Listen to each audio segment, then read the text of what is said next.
ये है दुनिया की सबसे लंबी पर्वतमालाओं में से एक एंडीज माउंटेन, जो कि 7000 किलोमीटर तक फैली हुई है और 7 देशों के थ्रू जाती है, including Argentina, Bolivia, Chile, Colombia, Ecuador, Peru और वेनेजुएला। दोस्तों, सब्जियों का राजा कहे जाने वाले आलू का जन्म भारत में नहीं हुआ, बल्कि दुनिया में सबसे पहले आलू और टमाटर दक्षिण अमेरिका की एंडीज पर्वत श्रृंखला में मौजूद टिकटिका झील के पास उगने शुरू हुए थे। एंडीज पर्वतमाला का निर्माण लगभग 250 लाख साल पहले शुरू हुआ था, जब साउथ अमेरिका और नज़्का टेक्टोनिक प्लेट्स आपस में टकराए और एंडीज की रचना की शुरुआत हुई।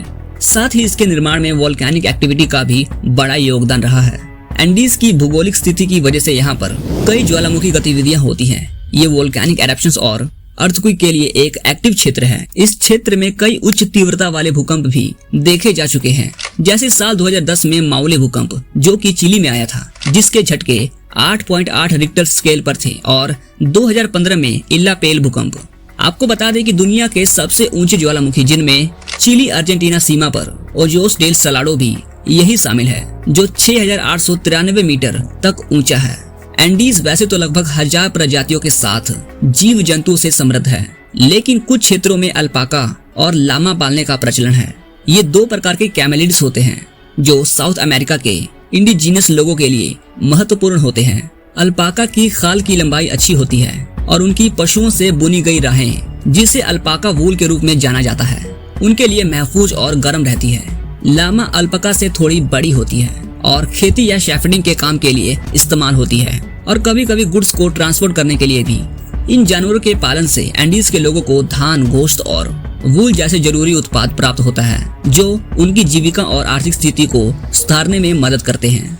यहाँ लोग मोस्टली रूरल एरियाज में रहते हैं, जहाँ उनका जीवन अधिकतर खेती, चारा पालन या अन्य कृषि और पशुपालन पर निर्भर होता है। ये लोग अक्सर ट्रेडिशनल लाइफस्टाइल जीते हैं, जिसमें उनका जीवन शैली स्थिरता और प्राकृतिक संकेत पर आधारित होता है।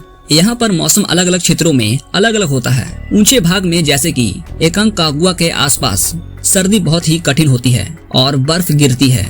नीचे वाले क्षेत्रों में, जहाँ टेम्परेचर थोड़ा हल्का होता है, वहाँ लोग घरेलू और व्यावसायिक जिंदगी जीते हैं। परिस्थितियों के अनुसार यहाँ पर बारिश होती है, जो फसल की उन्नति को प्रभावित कर सकती है। इसके अलावा कुछ लोग टूरिज्म और माउंटेनियरिंग से जुड़े होते हैं, जिसमें उनका जीवन अधिक संपन्न हो सकता है। वहाँ के लोगों का जीवन शैली अक्सर प्रगतिशील होता है, लेकिन वह अपने सांस्कृतिक और प्राकृतिक विरासत को भी महत्व देते हैं। दोस्तों, एंडीज पर्वतमाला दुनिया की सबसे लंबी पर्वतमाला है, जिसमें कुछ शिखरों की ऊंचाई 6000 मीटर से भी अधिक होती है। इसकी सबसे ऊंची चोटी एकोंकागुआ है, जो अर्जेंटीना में स्थित है और 6960 मीटर ऊंचाई पर है। एकोंकागुआ, जो कि एंडीज माउंटेन का सबसे उच्च शिखरों में से एक है। ये पहाड़ माउंटेनियर्स के लिए एक प्रसिद्ध स्थल है और लोग इसे सबमिट करने के लिए आते हैं। मतलब किसी माउंटेनियर या एडवेंचरर को एक पहाड़ के सबसे ऊंचे पॉइंट तक पहुंचना होता है।